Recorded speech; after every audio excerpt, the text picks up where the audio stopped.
Studies جو ہیں ان کو اتنی امپورٹنس دیتے ہیں جتنی وہ اپنی باقی لائف کو دیتے ہیں. مطلب اگر آپ کے پاس جاب ہے, اسپورٹس ہے, بالکل ایکول رکھتے ہیں. اچھا یہ بتائیے کہ پاکستان واپس جا کے آپ اپنے لیے کیا کرنا چاہتے ہیں اور پاکستان کے لیے کیا کریں گے آپ؟ پاکستان میں اے لیولز کا پلان کر رہا ہوں. اے لیولز کے بعد میں پوری طرح تو نہیں کہہ سکتا, لیکن ایک بات میں ضرور کہوں گا کہ مجھے پالیٹکس میں بڑا ہی شوق ہے, کیونکہ جب میں دیکھتا ہوں پاکستان کی پالیٹکس بالکل کرپشن سے بھری پڑی ہے. ایک لیڈر آتا ہے, اس کے بعد دوسرا, پھر وہی آ جاتا ہے. تو یوتھ آرگنائزیشنز میں ضرور جوائن کروں گا اور ایکٹیوسٹ بننا چاہتا ہوں.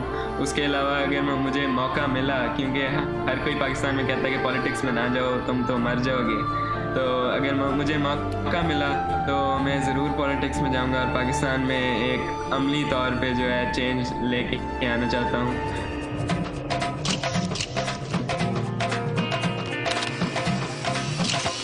جذبہ چھو جانے کا, جذبہ بڑھ جانے کا, کچھ آزمانے کا, دل کو دھڑکانے کا, یہ میرا جذبہ ہے, یہ سچ جذبہ.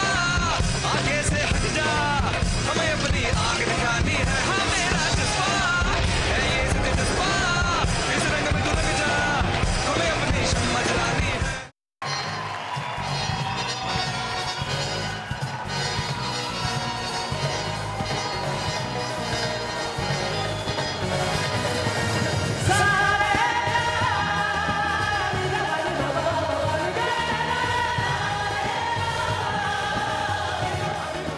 جو سیکھا وہ بیٹل فیلڈ میں سیکھا. یہ اس طرح سے بالی ووڈ میں میری انٹری ہوئی ہے. جو سچ ہے وہ سامنے آئے گا, باقی جو پالیٹکس ہے وہ ان کا اپنا کام ہے.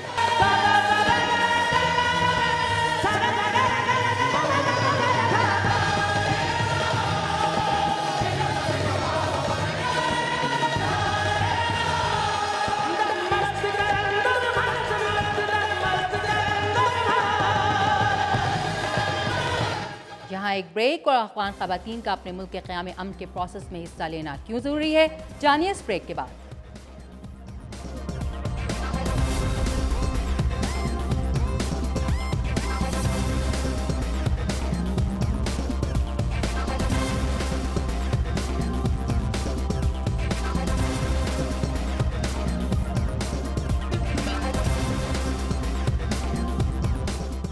Welcome back. ایک ایسے وقت میں جب دنیا کے مختلف ممالک کے رہنما امریکی شہر شکاگو میں افغانستان کے مستقبل پر بات چیت کر رہے تھے, اسی شہر میں انسانی حقوق کی تنظیموں نے ایک اور کانفرنس منعقد کی. اس کانفرنس کا مقصد افغانستان میں قیام امن کے عمل میں افغان خواتین کی مؤثر شرکت کو یقینی بنانے کی ضرورت پر زور دینا تھا.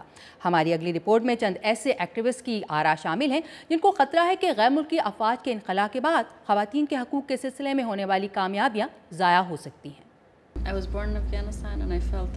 منیزہ ناظری افغانوں کی اس بڑی تعداد میں شامل ہیں جنہیں ایک دہائی سے زائد عرصے کی جنگ کے بعد سن 2014 میں افغانستان سے انٹرنیشنل افواج کے مکمل انخلا کے بعد اپنے ملک کے مستقبل کے بارے میں تشویش ہے.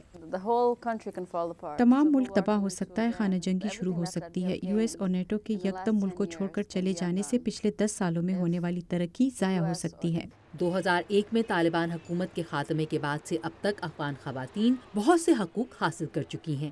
افغان خواتین کو شکایت ہے کہ طالبان دور حکومت میں انہیں کام کرنے, تعلیم حاصل کرنے, حتیٰ کہ کسی مرد کے بغیر گھر سے باہر جانے تک کی اجازت نہیں تھی. اس وقت سے حالات بہت بدل چکے ہیں. طالبان کے اقتدار کے خاتمے کے بعد انٹرنیشنل کمیونٹی اور نیٹو کی سپورٹ سے خواتین نے کام کرنا شروع کیا.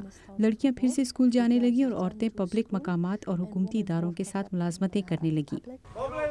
لیکن انسانی حقوق کے افغان اور انٹرنیشنل ایکٹیوسٹ کو پریشانی ہے کہ غیر ملکی افواج کی واپسی سے یہ ترقی ضائع ہو جائے گی.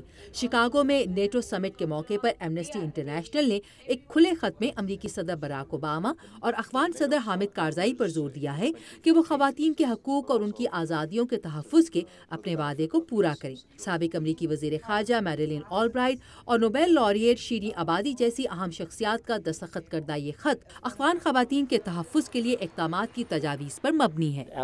افغان خواتین کو قیام امن کے کام کی منصوبہ بندی، مذاکرات اور اس پر عمل درآمد کے کام میں قومی اور لوکل دونوں لیولز پر حصہ لینا چاہیے۔ ہمارا مطالبہ آنے والے سالوں میں خواتین اور سول سوسائٹی دونوں کی سپورٹ کو یقینی بنانے کے لیے ایک ٹرسٹ فنڈ کا قیام ہے۔ اس کانفرنس کے منتظمین کے مطابق تاریخ ثابت کر چکی ہے کہ تعلیم یافتہ اور بااختیار خواتین پر مشتمل معاشرے ہی امن، خوشحالی اور اچھی حکومت سے مستفید ہوتے ہیں۔ ہمیں اس کا راز معلوم کرنا اور ہر کسی کو آمادہ کرنا ہے کہ خواتین کو حقوق دے کر اور ان کی مختلف گروپس میں موجودگی سے ہر کسی کے لیے بہتر زندگی کو یقینی بنایا جا سکتا ہے، صرف خواتین کے لیے ہی نہیں، ہر کسی کے لیے۔ اس وقت اسکول جانے والی لڑکیوں کی 30 لاکھ اور پارلیمنٹری سیٹس پر تقریباً 1/3 خواتین کی تعداد کے پس منظر میں ایمنسٹی اور دوسرے گروپس کا مطالبہ ہے کہ افغان خواتین جنگ کے خاتمے کے لیے ہونے والے امن مذاکرات کی ٹیمز کا بھی 30% ہوں۔ آواز دوست انعامی مقابلہ، میری کہانی۔ بہت ڈر لگتا ہے تو بچے لوگ کو مارتے ہیں، ایسا کرنٹ لگاتے ہیں۔ منتخب کہانیوں کو ہم آپ کی اپنی آواز میں اردو ریڈیو اور ویب پر سنوائیں گے۔ ہر ماہ 3 منتخب کہانیوں پر بڑے انعامات دیے جائیں گے، لیکن پروگرام میں نشر ہونے والی ہر کہانی کسی نہ کسی انعام کی مستحق ہوگی۔ کہانیاں بھیجنے کے لیے پاکستان میں ہمارا پتہ ہے میری کہانی، voice of America Urdu service, PO box number 1353 یعنی 1353 اسلام آباد، پاکستان۔ مزید تفصیلات کے لیے urduvoa.com۔ مصر میں ہونے والے صدارتی انتخابات اس ملک کی طویل تاریخ کے دوسرے صدارتی انتخابات ہیں، جس میں 1 سے زائد امیدوار حصہ لے رہے ہیں۔ کل 13 امیدواروں میں سے سر فہرست سابق وزیر خارجہ عمر موسیٰ ہیں، جو عرب لیگ میں بھی ایک لمبے عرصے تک خدمات سر انجام دے چکے ہیں۔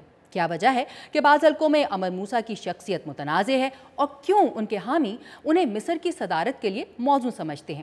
آئیے دیکھتے ہیں ندیم یعقوب کے اس رپورٹ میں۔ صدارتی امیدوار عمر موسیٰ کے لیے ان کا تجربہ 2 دھاری تلوار ثابت ہو رہا ہے۔ مصر کے سابق وزیر خارجہ کہتے ہیں کہ وہ ملک کو قیادت فراہم کرنے کے لیے تیار ہیں۔ ملک ایک شدید بحران سے دوچار ہے، تو اس طرح کے بحران میں یہ مناسب نہیں ہوگا کہ صدر لوگوں سے پوچھتا پھرے کہ اس معاملے کے بارے میں کیا کروں، اور کام کرتے ہوئے تجربہ حاصل کرے۔ مگر موسیٰ نے یہ تجربہ کیسے حاصل کیا، یہی ان کی سب سے بڑی رکاوٹ بھی ہے۔ قاہرہ میں کچھ ووٹر ان کے حق میں نہیں۔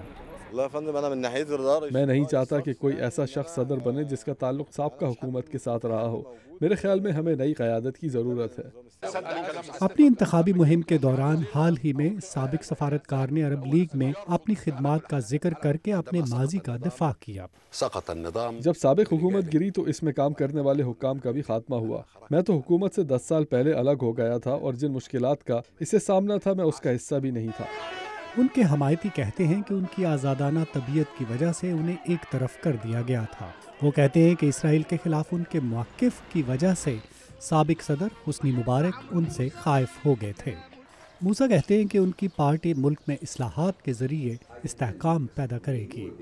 مصر زخمی ہے اور اس کو اچھے طریقے سے چلایا نہیں گیا، اور اب یہ ایسے تجربات کا متحمل نہیں ہو سکتا جو پہلے آزمائے نہیں گئے اور جن سے مزید الجھاؤ پیدا ہو۔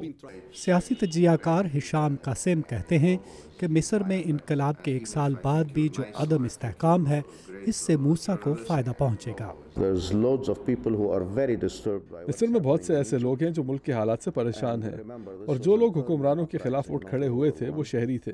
دیہاتوں میں ووٹرز زیادہ قدامت پسند ہیں جو استحکام چاہتے ہیں، تو یہ عوامل موسیٰ کے لیے مثبت ثابت ہو سکتے ہیں۔ اپنے ماضی اور مستقبل میں چلتے ہوئے موسیٰ نے وعدہ کیا ہے کہ اگر وہ منتخب ہوئے تو صرف ایک ہی مدت کے لیے ہوں گے، اور اس عبوری دور میں ملک میں استحکام لائیں گے۔ الزبتھ ایرٹ کے ساتھ ندیم یعقوب، اردو VOA۔ اس صدارتی انتخاب میں آج اور کل دونوں دن ووٹس ڈالے جائیں گے۔ چونکہ صدر حسنی مبارک کے طویل دور اقتدار کے خاتمے کے بعد ملک کی صدارت کے لیے یہ پہلا صدارتی معرکہ ہے، اس میں مصری عوام کا جوش و خروش قدرتی ہے۔ خاص طور سے نوجوانوں کی ایک بڑی تعداد کے اپنا حق رائے دہی استعمال کرنے کی توقع کی جا رہی ہے۔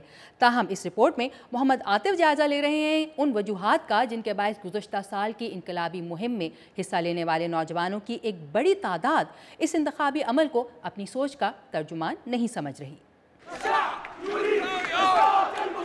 مصر میں آنے والی تبدیلی کا صحرا نوجوانوں کے سر ہے، جس میں انہوں نے طویل عرصے سے اقتدار پر براجمان افراد کو مسترد کر دیا، لیکن بہت سے نوجوان مایوس ہیں کیونکہ سابق انتظامیہ میں شامل رہنے والے عمر موسیٰ اور احمد شفیق بھی انتخابی امیدوار ہیں۔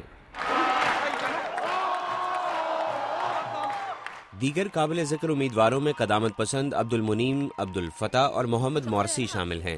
مصطفیٰ عبدالرحمان کاجو مصنف ہیں اور گزشتہ سال اپریل میں شروع ہونے والی نوجوانوں کی تحریک کے رکن بھی ہیں۔ یہ لازمی نہیں کہ ہمارا صدر نوجوانوں کی تحریک کا ترجمان یا روشن خیال ہو۔ ہمیں مصر کے لیے اسلامی سوچ رکھنے والا صدر قبول ہے، لیکن شرط یہ ہے کہ وہ آزادی اظہار رائے اور ووٹ کے حق کا احترام کرے۔ مستقبل کا مصر کیسا ہونا چاہیے، اس پر مذہبی جماعتوں اور نوجوان مظاہرین کی سوچ بٹی ہوئی ہے، لیکن ایک چیز جو مشترک ہے وہ ہے ماضی میں ان پر کیا جانے والا جبر۔ ہیومن رائٹس واچ کی ہیبا مورایف کہتی ہیں کہ ایک حالیہ مباحثے میں اس کا ثبوت نظر آیا۔ عبدالفتح نے مظاہرہ کرنے کے حق کی بات کی، لیکن کہا کہ مظاہرین کو ہنگامہ کرنے کا حق نہیں اور حکومت پر لازم ہے کہ وہ مظاہرین کا دفاع کرے۔ اور عمر موسیٰ نے اپنے جواب میں استحکام اور ملک کی سیکیورٹی پر زور دیا۔ وہ سمجھتے ہیں کہ انہیں تبدیلی کے لیے سڑکوں پر آنے والے نوجوانوں سے بات کرنے کی ضرورت نہیں۔ کچھ نوجوان یہ سمجھتے ہیں کہ صدارتی امیدواروں میں سے کوئی بھی ان کی ترجمانی نہیں کر رہا۔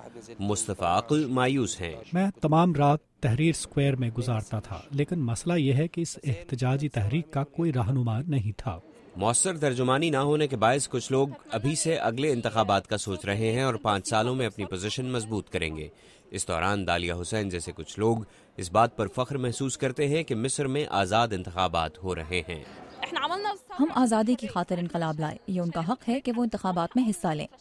لیکن دالیہ یہ بھی کہتی ہیں کہ ان سمیت دیگر نوجوانوں کا حق ہے کہ وہ ان لوگوں کو منتخب نہ کریں جنہیں ہٹانے کے لیے یہ تحریک چلائی گئی تھی۔ الزبتھ ایرٹ کے ساتھ محمد عاطف، اردو VOA۔ دنیا بھر کی تازہ ترین خبروں کے لیے آپ جب چاہیں ہماری ویب سائٹ urduvoa.com پر لاگ ان کر سکتے ہیں، جہاں آپ کے لیے زندگی کے مختلف شعبوں کے حوالے سے بھی معلومات موجود ہیں۔ اور وقت ہو گیا ہے ایک اور بریک کا، لیکن کہیں جائیے گا نہیں، کیونکہ بریک کے بعد ہم آپ کو دکھائیں گے ایک ایسا کام جو لے رہے ہیں کچھ امریکی پالتو جانوروں سے۔